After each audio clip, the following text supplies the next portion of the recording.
Welcome. What a wonderful turnout we have this evening. My name is Dave Emery, and welcome to the Granby Senior Center. Tonight's event on black bears, as you know, is co-sponsored by the Granby Land Trust and Holcomb Farm, two long-time venerable institutions here in the town of Granby. And before I introduce our speaker tonight, I did want to mention that between those two organizations, they're responsible for keeping something in the neighborhood of 2,500 acres of open space available in town here. And if you feel as strongly about that open space as our black bear population does, then maybe you'll consider stopping by the table at the front of the room where there's some membership forms for both organizations. They're wonderful institutions. This evening's presentation is on bears, as I mentioned. I just as a word of caution, the culvert trap that you saw out front, I happen to know from personal experience, is baited with old donuts generally, and so if you're a significant donut lover such as myself, you need to exercise extreme caution in the vicinity of that trap. But we are very fortunate tonight to have a speaker, a volunteer speaker, who's actually a Granby town resident, and that would be Jason Hawley. He lives in town here with his 3 children. He's up in the wilds of North Granby, where bears, I believe, outnumber people. You know that better than me. They don't come near my house, though. Oh, okay.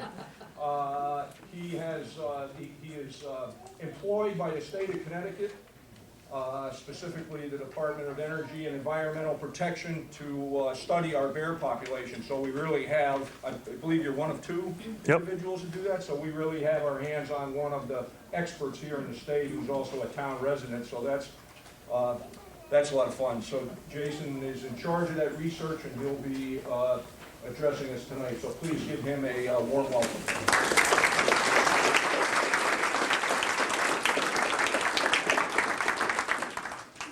Well, thank you for having me.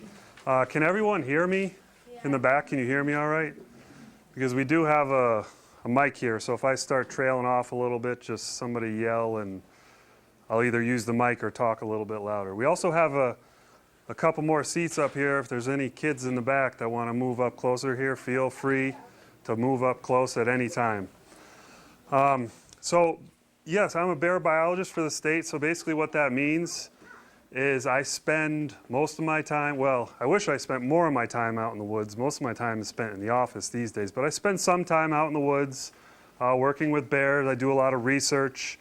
I'm going to talk about the research I do, but I also do management.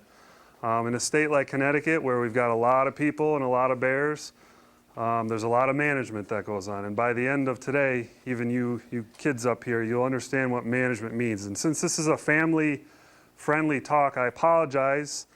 I'm not going to get too technical, but I'm also not going to get too childish. I tend to be childish anyways, but I'll try to keep it a little bit more mature.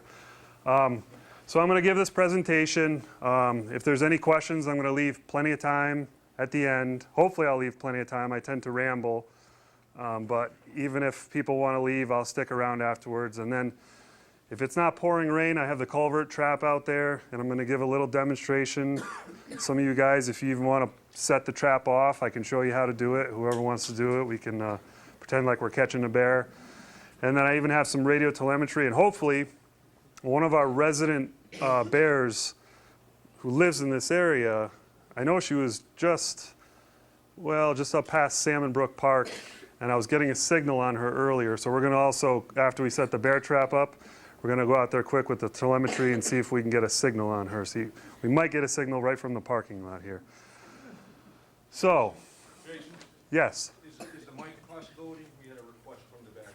I can certainly try.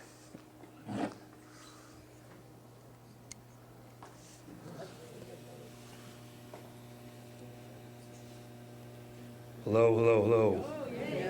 Is that better? All right.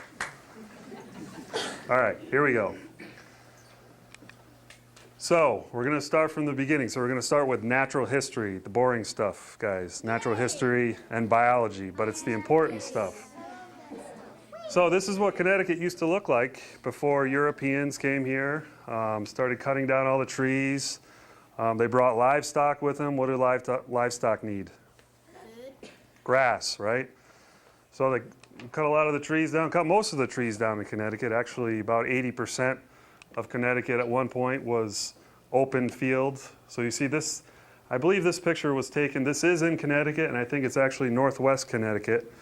You could see even up on the mountainsides, most of the forests were cleared. So only about, at the height of agriculture in Connecticut, which was early 1800s, only about 20%, less than 20% of forests actually remained in Connecticut. And a lot of species, including bears, are forest dependent. So not a lot of habitat left. We also had uncontrolled harvest of pretty much any and every species, especially species that were used for food, deer, obviously. Trapping was another important method where animals were over-harvested. There was no regulation on it whatsoever. And you know, predators are one of those animals that were misunderstood back then. We have a better understanding of them now, but back then people thought, well, the bear's going to come down from the mountain, drag my kids off in the woods, it's going to kill all the deer, it's going to kill my livestock, and you know, that's going to be it for me and my family. So in 1840, and I don't know if this is the exact picture, because if anyone knows about guns, I think this gun is actually later. But in 1840, the last bear was killed in Connecticut in the town of Goshen. That's what we know. So around the Industrial Revolution, do you guys know what the Industrial Revolution is, or was? What was it? When like a bunch of factories and like Right. industry like went up high. That's right. So people started abandoning their farms. That was around 1850 in Connecticut. Most farms were abandoned by the late 1800s, and this is what you started to see. So when you see I mean, everyone's seen this, right? Stone walls, and they're everywhere you go in Connecticut. When you see a stone wall somewhere in Connecticut, that means that there was pasture land on one or likely both sides of that stone wall. So there was no forest there. There was no habitat for forest-dependent species like bears. But when the farms were abandoned, trees started going back. And when the trees came back, forest-dependent species came back. So this isn't just bears. This is for all sorts of species. Fisher are another one. And by the 1980s, I should say this one, bears are also very good dispersers. So it didn't take long for bears to really start moving back down into western Massachusetts. And we think that there always was a remnant population of bears in Massachusetts. So that's where our bears from Connecticut actually came from. And by the 1980s, we started getting regular sightings of bears. And Granby was one of the first towns to start having regular sightings of bears in the state. And by the late 1980s, early 1990s, we started seeing this. And what does this mean? We have reproduction. So we have a mother here with a baby or a cub or a sow. We call the female bears sows, and the babies we call cubs. So that told us that bears were now living in Connecticut. So the population was once again established, and we had resident bears in the state. And again, this was towards the late 1980s, early 1990s. So this is kind of just an overview of what I just talked about. So this is percent forest cover. So you look back here, 1650, right? That's when a lot of Connecticut first started being cleared for agriculture. Nearly 100% forest cover. So pretty much everything a bear needed was right here in Connecticut, and many other species as well. So as agriculture becomes more and more prevalent, remember I said around 1850 was probably the height of agriculture, just actually under 20% of our forests remained in the state. And a lot of that, you know, was kind of junk forest. Well, I don't consider it junk forest, but, you know, forests on steep slopes, probably some animals still used it. And here we have the Industrial Revolution, and by 1950, we had almost 70% forest cover in the state, once again. So, and here, I should update this. This is 2000. You see what's happening right here? Any guesses on why we're starting to head the other way again now? Development, right. So, two things that were important for bears returning to the state of Connecticut. Habitat is number one, and there's really not even a close second. And this goes for pretty much any species anywhere in the world, the number one important thing for an animal, a wild animal, is habitat. I mean, you can talk about pollution, you can talk about human attitudes, but without habitat, you're not going to have wildlife. It's as simple as that. And it's important for the future. And that's why, when I give talks to land trust groups, I really actually enjoy giving talks for land trust groups because I think it's so, so important, especially in a state like Connecticut. Land trusts do so much good work. The Granby Land Trust does a lot of good work. The Heartland Land Trust does a lot of good work. I'll probably get in trouble for saying this, but sometimes people will come to me and say, well, I have some land, I want to protect it, I want to preserve it, should I donate it to the state? And I say, no. I would go through your local land trust. And I really think, it's important. People always ask me, well, how can I get involved? How can I help? And I'm not getting paid by the Granby Land Trust to say this, by the way. And I always tell them, get involved in your local land trust. So do it.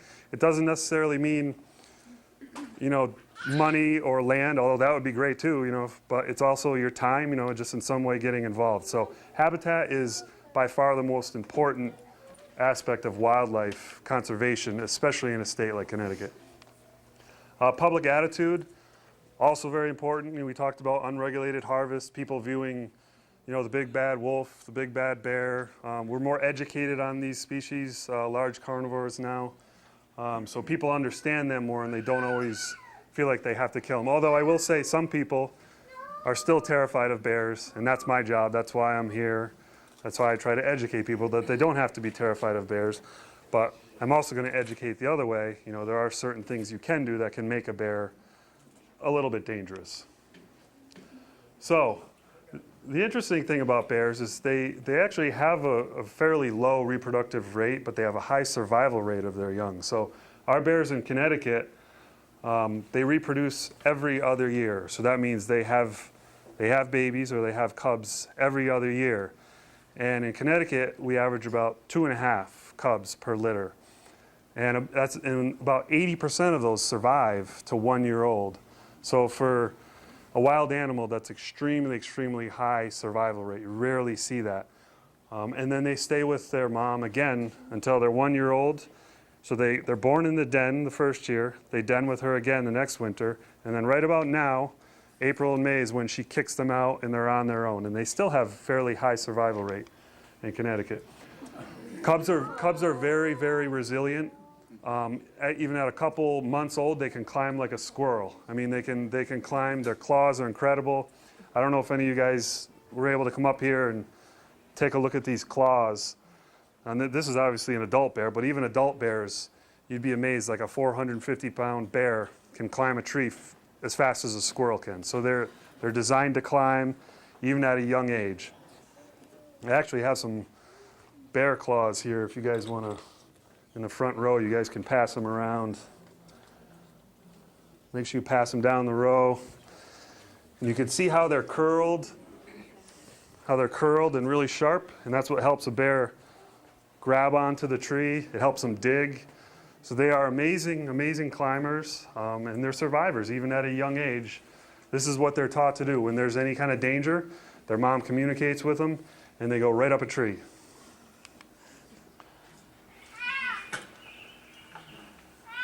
This is a cub vocalizing. All these videos, I should say, were taken by me or someone that works for me. So we were trying to catch. That's the cub, yeah. Some people might think that's a strange bird in the woods, but it's actually a cub. So we were trying to catch this cub's mom to put a new collar on her, and this cub went up a tree so fast you couldn't even believe it. You kids keep watching, you'll enjoy this part. Watch. Watch what they do when you get underneath them.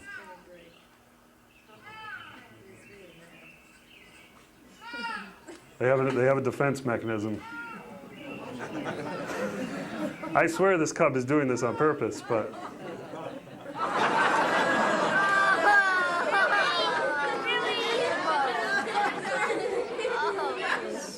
I think he's smiling now too.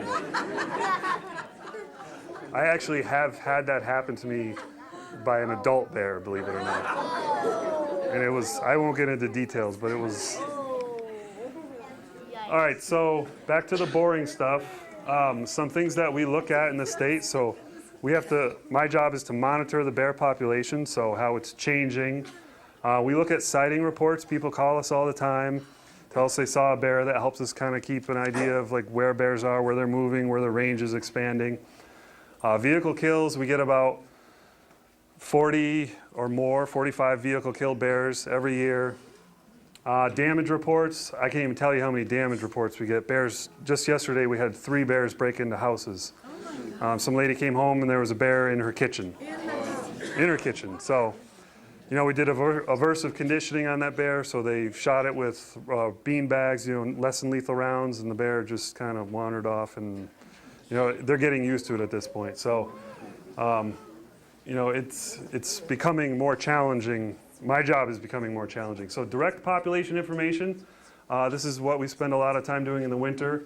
We're looking at density, we do mark recapture, and we also look at movement. So I'm going to get into that in a lot more detail. So real quickly, so this is 1985, 86, way before the front row here was born.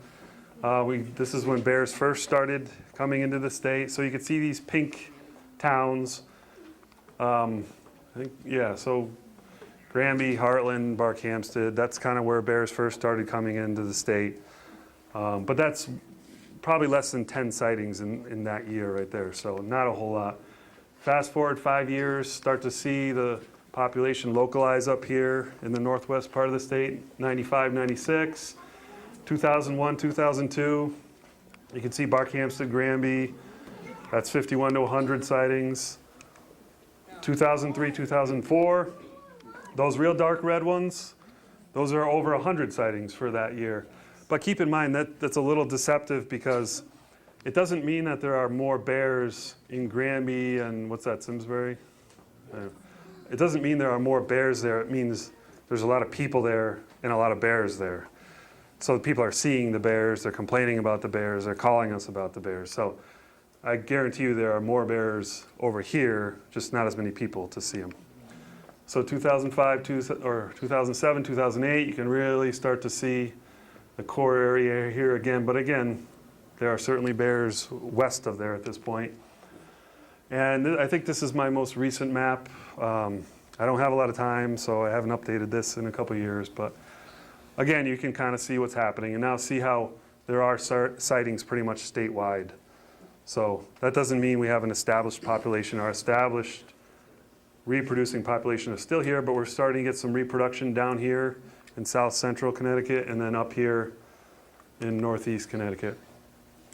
So if you look at our reported bear sightings, again, this needs to be updated, but it shows you the basic trend. 93, 94, we just had a few bear sightings, then all the way up to 2008, you know, over 2,500, and now we're over 4,000 sightings we get a year. And a lot of people have stopped calling us just because they see them so much. Probably, I mean, how many people here have seen a bear? Right. How many people have actually called us about a bear? So there you go. So it's, yeah, so it's, people, a lot of people don't even call us, you know, if a bear breaks into their house, which I find amazing. You know, I was talking to some lady the other day. She's like, oh yeah, a bear broke into my house last year. I was eating a TV dinner, I heard, and a bear came in through her living room. And she didn't call us. She just happened to mention it to me. So I was like, well, ma'am, you should really mention that because we like to stay ahead of that behavior. So 1990, we had 1 roadkill bear. 2012, we had 30. And now, last year, we've had over 40. Yes? I just about reporting bear sightings. I did call for the first time in the 8 years that I've lived here. Yep. Last month when a bear was trying to get into our chicken coop. Yep. I have not called on any other bear sightings or gone to the website to report. Do you want every single bear sighting reported? No, you know, it's, especially in a town like Granby, like we know there are bears here. I mean, I've trapped 5 bears right behind my house on Silver Street, you know, to put collars on them. And we know they're here. What's really more important than anything is tagged bear sightings or a bear with a collar, because that kind of helps us, especially if we have problem. Not that a tagged bear is a problem bear, Just, you know, it helps us kind of monitor, you know, okay, we know where this bear is. And if we did have a problem bear, especially if you see a purple tagged bear, if you ever see a purple tagged bear, that means it was a problem bear. So any other color, it just means we tagged it because we caught it for research. But if it's a purple, I don't happen to have a purple. I'll pass some ear tags around here too. So these are all tags that have actually been on bears. And they all have their own special number. Everyone has an idea of what they think the numbers actually mean. But I will tell you that the color means nothing other than purple. So we just change the color every year. So basically it's the year. The first number is just, so this is 9-3. So that was the 9th bear caught in 2013. That's all the numbers mean. It doesn't. So when we go to 9, we switch to, instead of going to 10, we switch to letters. So that's what the B means. So that's the 11th bear caught in 2009. So people say, oh, it has 2 tags. It must have 3 strikes, you're out. No, that doesn't mean it. If it has 1 tag, it's just because one other tag got ripped out by another bear. So right now we're estimating, I should update this because I just ran some of my models, and our current estimate is probably closer to 700 bears in the state right now. Again, mostly concentrated in the Northwest. So again, here's some more boring stuff for you guys, biology. And this is all specific to Connecticut. Bears are all over black bears are all over North America. I assume you guys know I'm talking about black bears, right? We don't have brown bears here. They're, you know, out west. So our males range anywhere from 250 to 600 pounds. And I have a picture of the 600-pounder in here for you, so look forward to that. It's the biggest one we ever handled.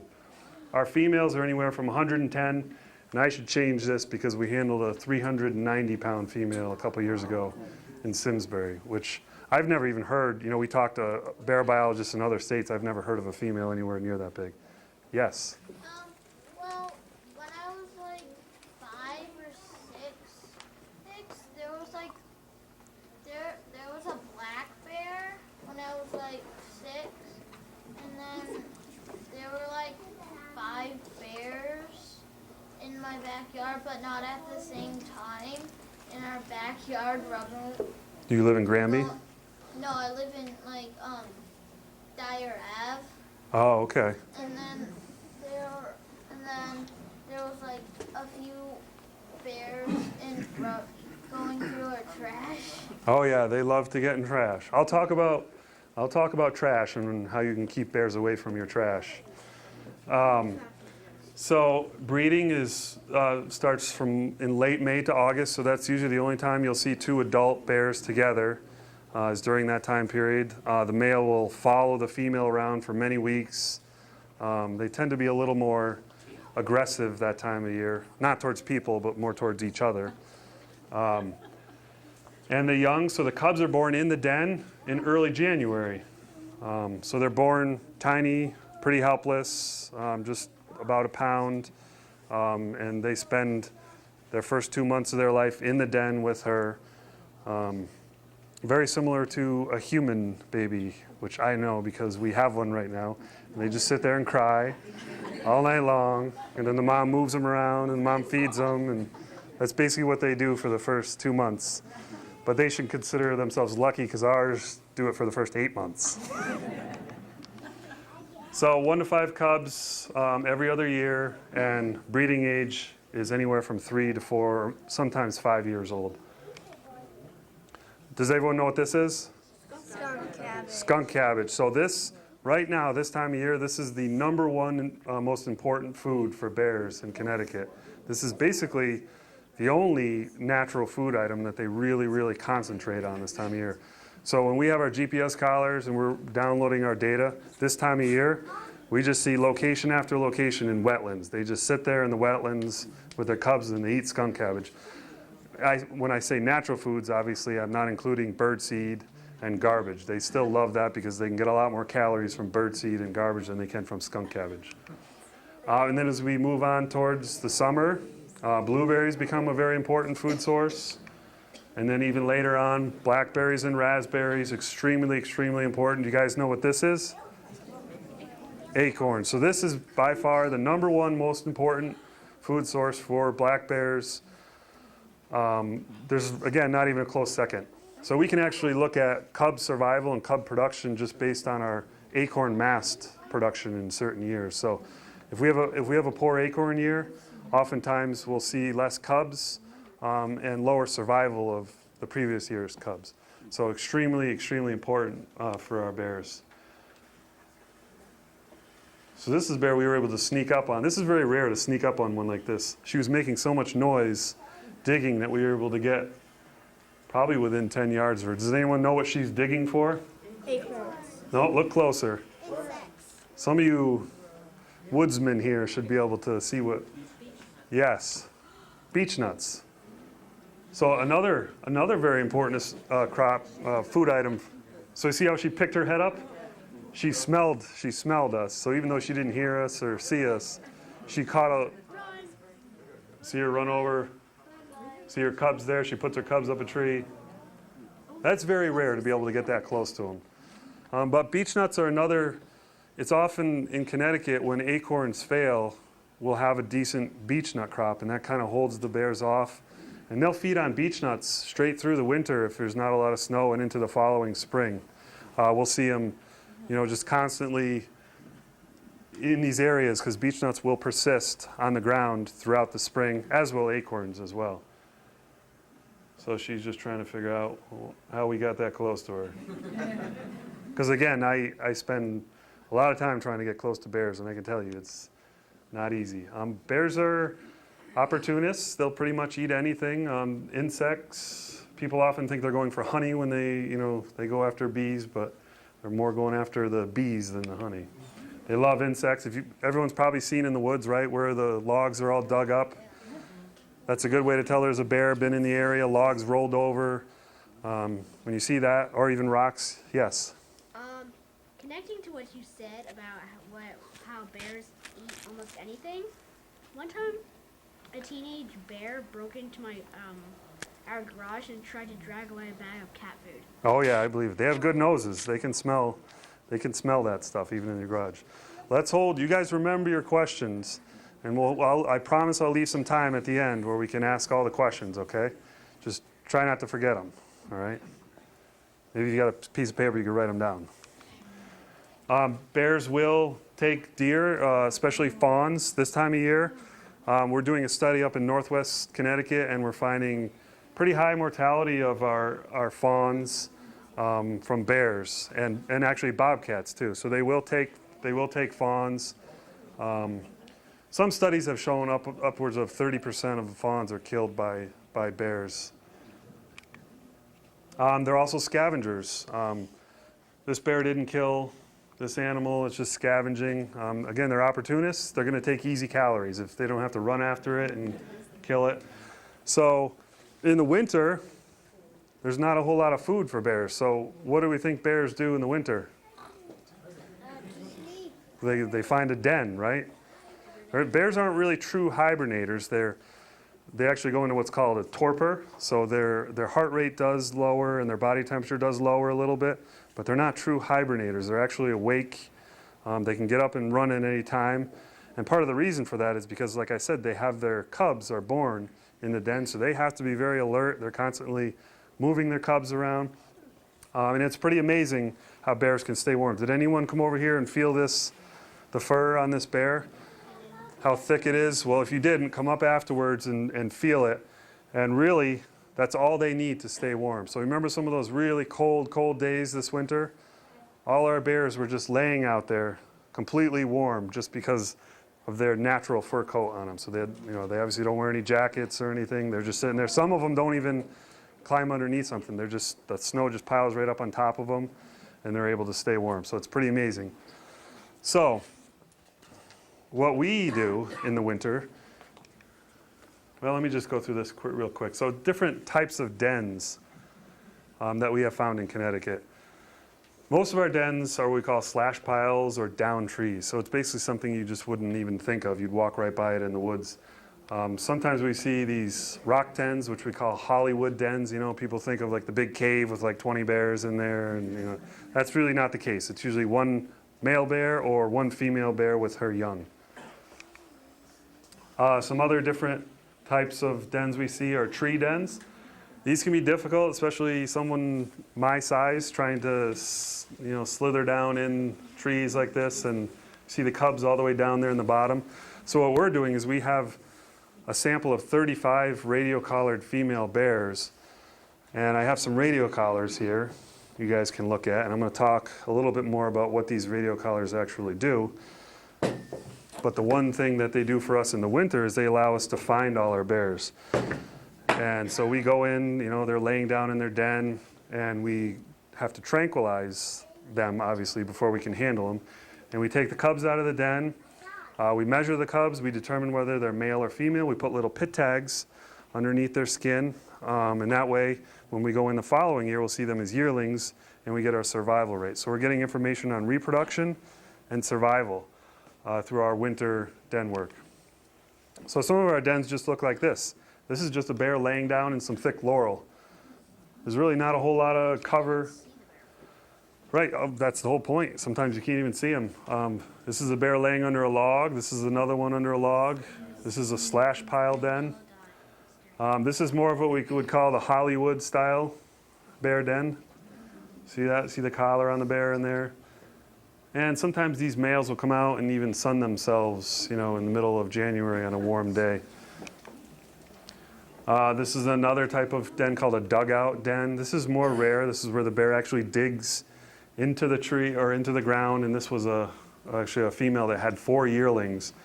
So just to show you how big it is, I sent my assistant in there. And he said it was quite spacious in there, that you probably could have fit two or three more people in there. But anyway, so some dens are just at the base of trees. You can see this bear actually used deer hair to line her den. She was just literally sitting there right at the base of the tree. She had some hemlock to lay on, but other than that, she was just totally exposed. And this is probably the most interesting den that I've ever seen. So you see this? This is a white pine tree. And we never actually measured. It was about over 80 feet up. There's a crow's nest, so a big, you know, kind of, we're about 4 or 5 branches went out. It's called a crow's nest. And the bear with her yearling denned up there all winter long. So they slept up there. I mean, and one day we went there, it was really, really windy. The tree was swaying back and forth, and she was up there sound asleep. Here's a zoom in of her and her yearling. You can see her ear tag right there. Her yearling's over here, and they're just sound asleep up there in the tree. So pretty adaptable. I think this bear got sick of us coming in and trying to change her collar every year. So she went somewhere where we couldn't get her. And we didn't get her that year. I wasn't going up there. So this is that 600-pound male. He was under someone's deck in Bloomfield. He was a very, very, very big bear. I think we've had a couple since then that were larger, but our scale only goes up to 600 pounds. So, but you think about it, for a bear, this is a great place to den. I mean, they're not burning a lot of calories because they're up against the foundation where there's some heat. You know, they can stay warm in there. So this is becoming more and more common in Connecticut, deck denning bears. This is one from downtown Farmington, so I had to get the fire department to come help me get up into this den. It was about 20 feet up in a tree, and you can see she just had a cavity up there. We already got the bear out of the tree, but now I was just going up in there to see if there were any cubs in there. So it was literally right in downtown Farmington near, you know where Miss Porter's school is? No one knew she was there. She was 20 feet up in this tree, just sound asleep. Every once in a while she'd stick her head out of the tree, but she was just hanging out. Pretty nice dry spot up there. So is the tree dead? No, it was actually alive. It was a willow tree. It was covered in poison ivy, so that wasn't ideal. So what we do every year, we go in, we have about, like I said, we have about 35 females that we have collared. We go in and we have to tranquilize them. So our first goal is to use what we call a jab stick. So we use a drug called Telazol, and we make the bear go to sleep, the mother bear. Sometimes we have to use dart guns. I have an example of a dart gun over here for you guys. Anyone wants to see it? So this is one of our most important tools. So this one is actually CO2 powered. This shoots our darts. This thing is accurate out to 50, 60 yards.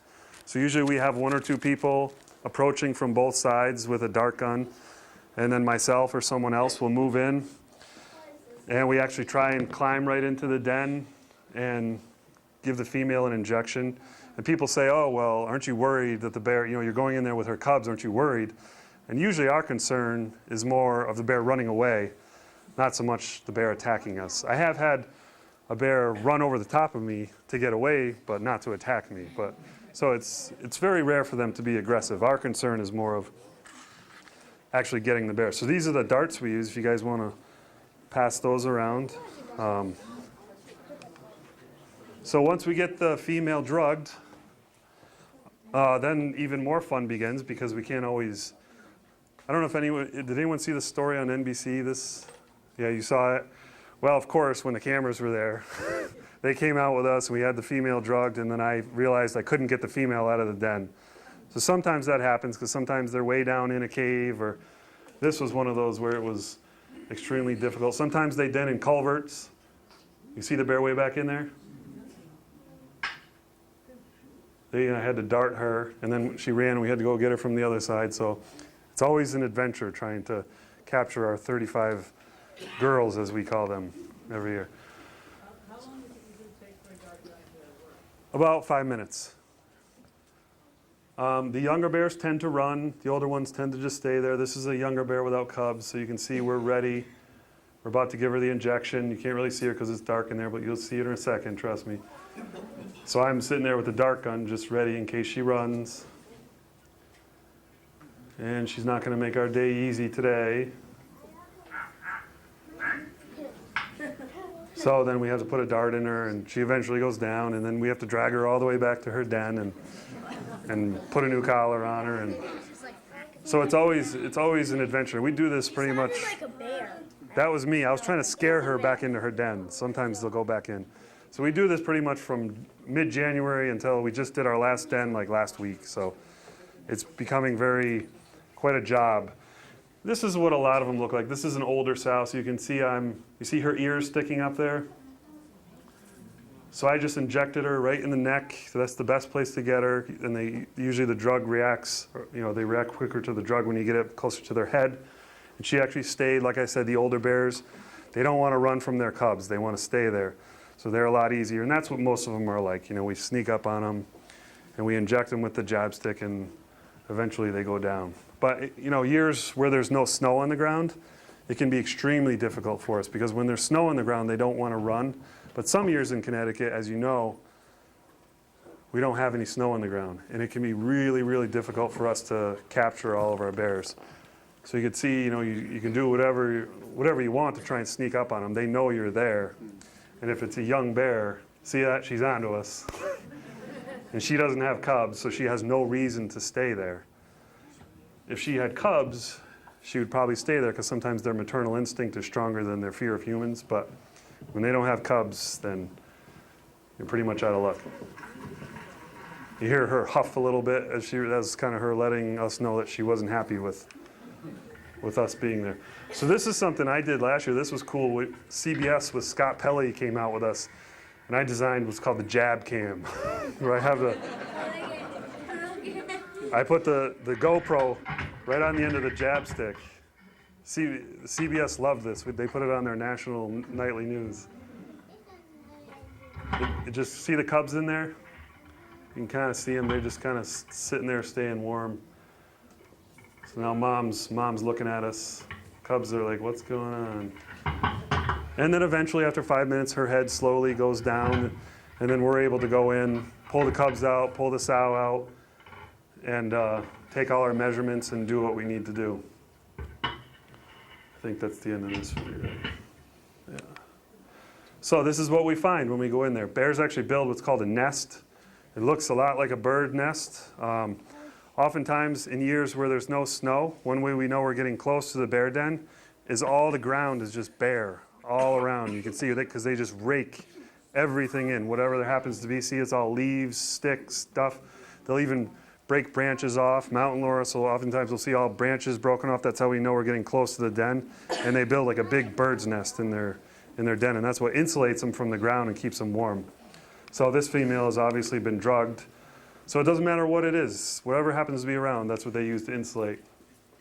And so this is what we find. The cubs are in what we call the pocket. So basically, underneath the sow's arm, where her nipples are, they're able to feed. They stay warm there. And they really stay there all winter. And that's where she's constantly, when they get older, she's constantly pulling them back in and keeping them there. That's where she feeds them. And that's where we find them. And when they get a little older, they're not so fun to handle anymore. Again, this is just more cub vocalizations. This is the noise they make when they're not happy.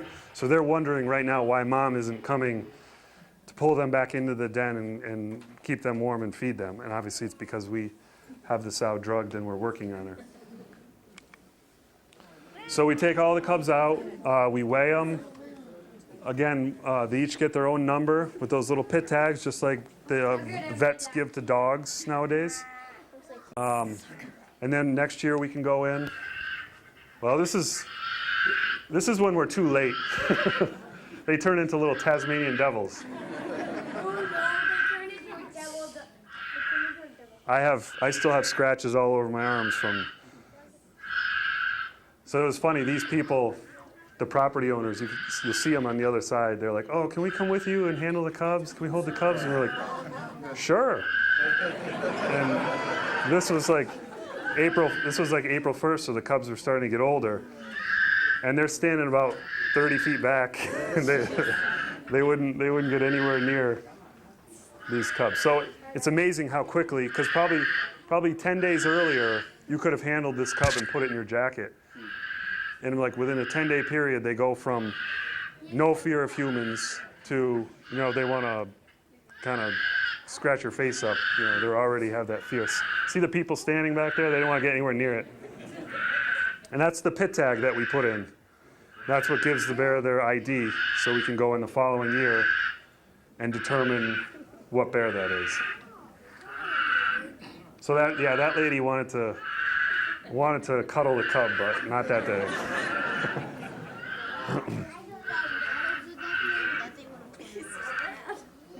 So this is what they look like the following year. So this is a yearling. So when we go in the following year, they're way too big, so we have to drug them. Occasionally we'll try and grab them, if they're running out of the den. I grabbed one this year, and I got bit a little on the hand, so I learned my lesson. But we really, need to drug them the following year. And really our concern is more just to get a count on them, so we want to know how many survived from the previous year. So even if they run away from us, they're always going to come back. So we don't really care so much about handling the yearlings. We'd like to ear tag them. But other than that, we just kind of want to count on them, how many actually survived. Sometimes when we go in the den, we just find the collar. They lose weight in the den. They slip their collar. So it's a constant struggle for us to keep our sample of bears. We like to keep at least 30 bears radio collared. Or sometimes the bear is already gone, especially bears that don't have cubs, if they have yearlings or they don't have anything, they're moving around. So sometimes we have to use trail cameras. So we use bait stations. This is a big barrel filled with donuts and a trail camera. So this bear was already gone. We weren't able to get her in the den, so we put up a bait station with a trail camera. And we know she had 2 cubs the previous year, so now we know she had 100% survival of her yearlings. So that gives us our survival rate for that bear. Sometimes we put the trail camera right on the den. So you can see this is the actual emergence of this bear from the den. Still some snow on the ground. She had yearlings. And we learned that we need to use those bear protectors for our cameras because yearlings, that's a yearling ear right there. And now it's upside down, and now it's destroyed. They're very, very curious and destructive animals. Actually, when we're getting close to a yearling den, we know it because it literally just looks like a bomb went off. Because all the trees are just broken, everything is just destroyed in the whole area. So that's why the female doesn't stick around very long, because I think she's getting so annoyed, which I can understand too, because I have a 5-year-old. So this is our other bear biologist, Paul Rigo. I'm sure some of you guys, he's he's been one of the bear biologists for over 30 years in the state, so he's done a lot of work. And from our work, this is all from Connecticut. Our litter sizes, it's more like 2.4 is what we find right now. Cub survival, 81%. Our adult females are over 90% survival, which for a wild animal is, again, unheard of.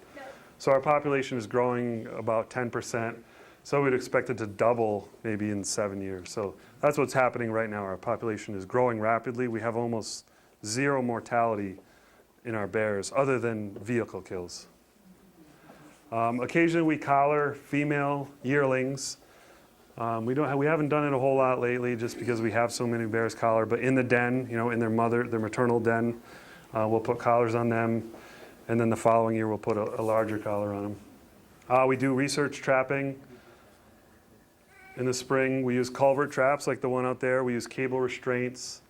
They're both very safe traps. We've never had any injuries on our bears from them. You can see that bear gets jabbed with the drug in the neck and he's down within a couple minutes and up and moving again. So it's very effective. That's how we maintain our sample of ear-tagged and radio-collared bears. Then we do telemetry on them. We check them every once in a while to make sure they're still working. So what we used to do is we used to use VHF collars. Is anyone familiar with VHF? It's basically a radio signal.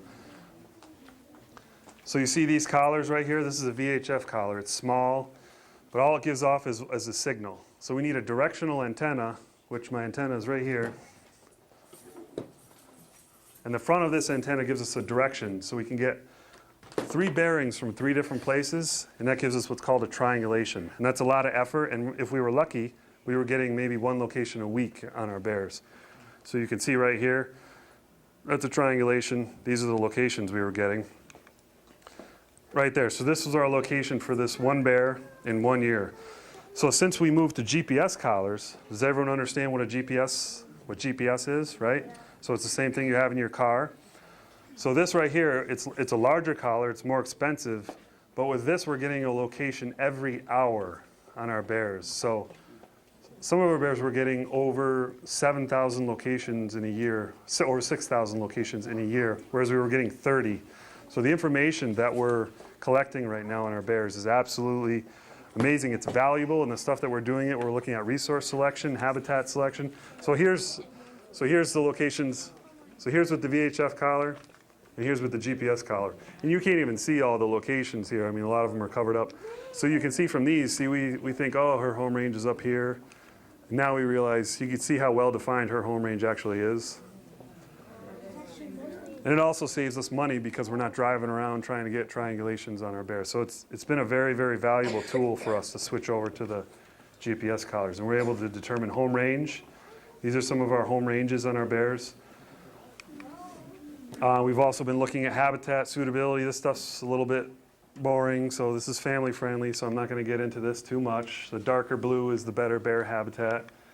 This is kind of interesting. So this is just by town, the number of female bears that each town could support based on habitat. And this is all information that we have found from our GPS collars.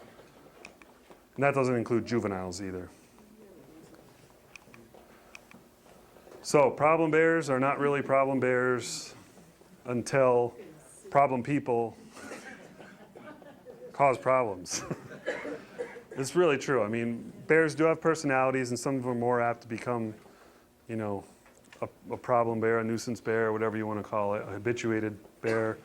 It's usually when people aren't diligent, keeping their bird feeders down, keeping their garbage away from bears.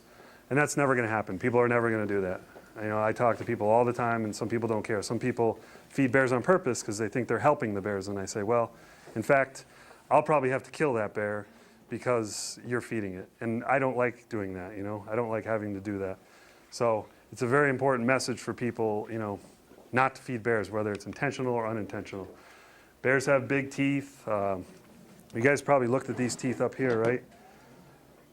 See, they have big teeth. They're scary looking. People think they're going to come, like I said, break into their house, drag their kids off in the woods. Bears really don't want a whole lot to do with people.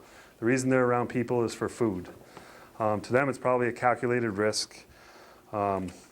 And you can see these teeth back here, the molars, they're actually made for grinding plants. So bears are actually, what, are they carnivores? What are they? Omnivores, right, just like people.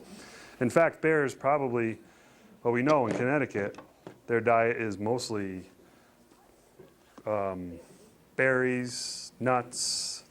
There's some meat, but for the most part, they're herbivores in Connecticut, including birdseed.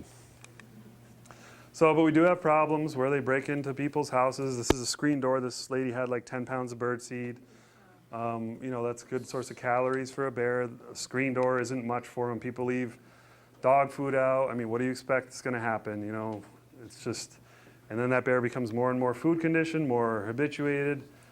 Bird feeders, beehives. This is a major problem we have. We now tell beekeepers, if you don't have electric fencing around your hives, then just assume a bear is going to destroy them.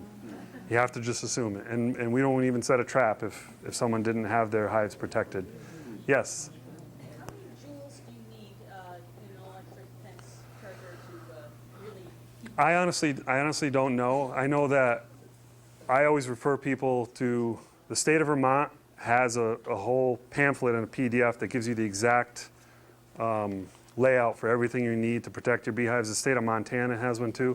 I always just refer people to them, and most bear biologists in the East refer to that Vermont one. They give you all the specs, everything you need to protect your bees. So, but it's actually less than you would think, you know. And we often tell people to put a little bit of peanut butter or something on the electric fence and to use barbed wire, to electrify barbed wire.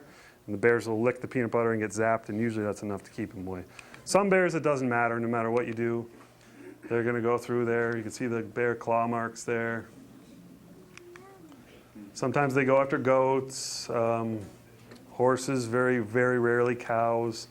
Corn, you can see when they get in corn, it almost looks like crop circles because they just sit there and they'll just sit there for hours and just pull. That's right, it's bears. It's not aliens. They'll do the same thing in raspberry patches and blackberry patches. You'll see these like where it looks like crop circles where they're just sitting there, you know, pulling the raspberries in. They do damage to pine trees, hemlock trees. They eat the inner cambium layer. So, you know, sometimes this can be, like out west, this is a major problem for tree growers, even in the Midwest, where they're destroying Christmas trees. We have had some issues with that in Connecticut. Blueberry farms, obviously. So again, we recommend people use electric fencing. That's not the ideal setup. That's a pretty good setup right there, except I would suggest barbed wire. So our management options, again, I'm not going to get too much into this. This is more the boring stuff. Public education, that's what we're doing right now. I used to do a lot of it. I still try and do it when I can, but I spend so much time actually out there trying to manage bears right now that it's difficult. Paul, the other bear biologist, he does some as well. We have people are, anyone know about our Master Wildlife Conservationist program? We have people that do talks for us into that program. DEP response, decrease our tolerance. Well, we've probably increased our tolerance. Contraception, there's been a lot of studies done about this. It's basically not effective. It's not cost effective. I haven't seen a study where they showed it actually was cost effective. Official culling, euthanasia, that's basically what we do now. If a bear is causing a problem and we consider it a threat to public safety, we remove it from the population. When we have enough bears, we're not going to take a chance. If a bear is considered any form of a threat to public safety, we remove it from the population. Aversive conditioning, I got some videos to show you. This can be effective, and it's our number one option. You know, we'd rather do this than to have to lethally remove a bear, but it usually doesn't work. And if it does work, it's for a very short time. Unregulated hunting. We don't have a hunting season in Connecticut right now. It's probably the only legitimate way to regulate a bear population is through regulated hunting. I've never heard of another method that works effectively to do it. And eventually, I think we will have a hunting season here in Connecticut. It's better than, right now what we do is we remove the bears from the population and we throw them in a hole. I'd rather have it, renewable natural resource where, hunters are going out, they're using the meat and they're using the hide from the animal. It's not just getting wasted. Agricultural damage is another problem, but we're not going to get too much into that. Again, so what we do, if there's a bear causing a problem, aversive conditioning, we go out and we set our traps like our culvert trap out here. Very often we catch the bear. Sometimes it's a big bear. This is a 500-pounder. This one was a almost 600-pounder. Sometimes we catch the wrong bear. Sometimes we catch the wrong species. This moose was trying to sneak in. All bears that we catch, we drug them. We ear tag them. Again, if they have purple ear tags, that means they were a nuisance bear. So this bear probably wasn't a nuisance bear. It was probably caught during research. How long does the drug take to wear off? It depends on the dose that we give them. If we give them the right dose, it can take a couple hours. Again, aversive conditioning, this is our first option. We try and make them associate this negative experience with humans, so this exact site with humans, so they'll stop coming to this spot. Again, it works, usually at the spot, but then they go cause problems with the neighbor. So this is this bear is being shot with a beanbag. So the same rounds that are used on humans. So it's not injuring the bear, it's hurting the bear. We want to hurt the bear as much as we can without injuring it. Because the more we hurt the bear, the better chance that bear is going to survive. Because if it doesn't learn the lesson, the next step is euthanasia. So here's a video. This is a paintball gun with special...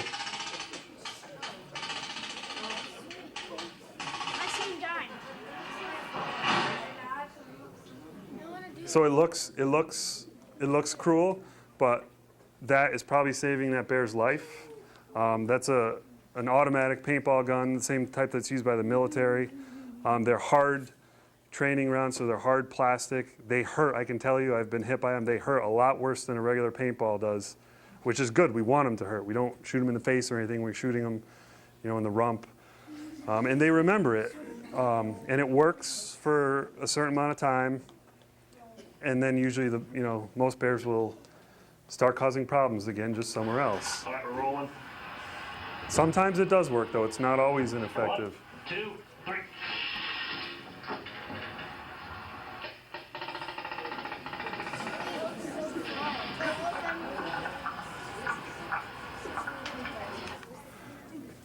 So you can see that's our goal. We want to scare the bear. We want the bear to associate that negative experience with humans. We don't want them to come back. We don't want them to come near people again.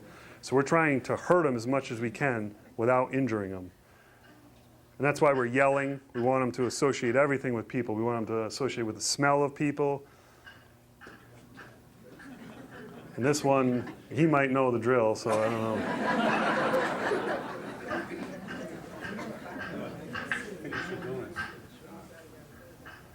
And you notice this is an on-site release. First-person shooter. So that's right in someone's backyard where we're doing that. So the idea is then that bear is going to associate that with that house where he caused a problem and with those people.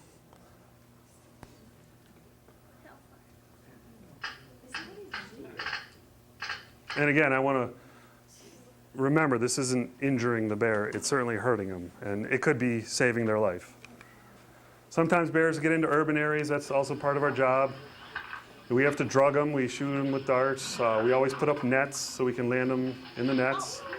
See, that bear landed perfectly in the net. No harm. Then we take them back out, in the woods. We usually don't move them very far. We move them as little as possible.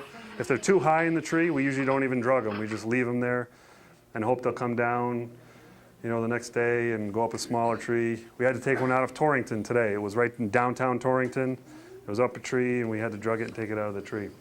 So real quick, I think we're running out of time, but we're going to talk about bear sign and living with bears. I'm sure you guys have seen bear tracks around here, right? So this is a rear track here. This is a front track. Bear trails, the way you can tell a bear trail, bears always step in the same track for the bear that was there before them. And they'll do this for years and years, and you'll see this back and forth, back and forth. That's how you know it's a bear trail versus a deer trail. And they'll it almost looks like dinosaur tracks where they'll just step right in the same track over and over again until they're sometimes like 4 or 5 inches into the ground. Obviously, garbage, telephone poles, trees, bears like to mark, they rub on them. They're marking their territory. Obviously, scat, depends on what they eat, blueberries, corn. We're not going to get into too much detail there. Again, scavenging. So some important things to remember, especially you guys when you're out running around. If you see a bear, don't approach it. Just because I do it, that's my job. You know, when you see these videos, I'm not saying you guys should do that. Never approach a bear or any wild animal. Don't feed a bear, whether it's intentional or unintentional. That means take your bird feeders down. Put your garbage out the morning of garbage pickup. Put ammonia in it if you're having problems. So basically eliminate all food odors. Bears can smell just about anything. So you put anything in your compost that has a sweet smell to it, a bear will find it. If you're out in the woods hiking or camping and you see a bear, don't cook or store food near your tent. Don't climb a tree when you see a bear. It's really pretty useless. As I said, they can climb like squirrels. Make your presence known, wave your arms. Again, these are black bears. You know, there's really not a whole lot to worry about. It's extremely, extremely rare for them to be aggressive towards people. Keep your dog on a leash. Walk away slowly if you see a bear. And hang your food if you're out somewhere where you're worried about bears being around. So those are the important things, and that's the end of what I have to say. And if